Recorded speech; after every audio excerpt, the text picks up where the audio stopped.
You can also go around and add in certain restrictions to the answers that the users can give while filling out the form. So to do that, you need to go around and click on any one of the questions, and over here you can see that you can go around and make this particular question required to be answered out right here, meaning that it'll be compulsory to answer.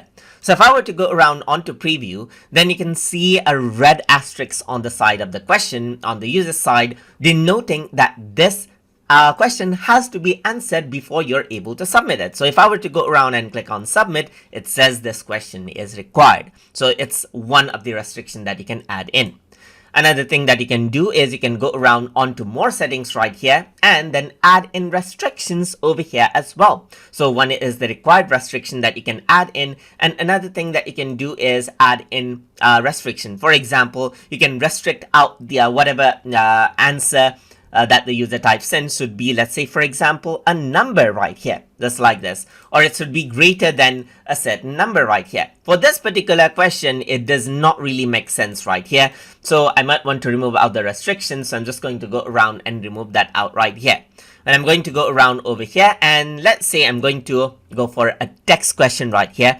And let's say I'm going to go around and say, how much would you like to let's say, for example, donate right here, for example. And then you can go around onto restriction, and let's say the restriction is greater than, let's say, for example, the restriction is greater than 2, and then you can go around over here and add that in right here, just like this. So let's say the minimum amount for donation, if a certain users want, it's 2 right here. So if I were to go around onto preview right here, so if I were to go around over here, it says please enter a number greater than 2. So if I were to press 1, then there is an error. But if I were to go around press 2, that's an error as well, because it's not greater than 2.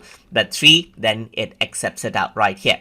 Or let's say, for example, you want to add in A's or so forth and add in restrictions, then you can do that as well. So the restrictions are different for each of the questions, and for this particular type of question there is no restriction, as you can see right here, but for this type of a question there are restrictions. Similarly, for different type of questions there are different types of restrictions that you can add in, which you can explore out. So that is how you can work around with restrictions inside of Microsoft Forms. So I hope you guys learned something as always, and as always, please like, comment, share and subscribe.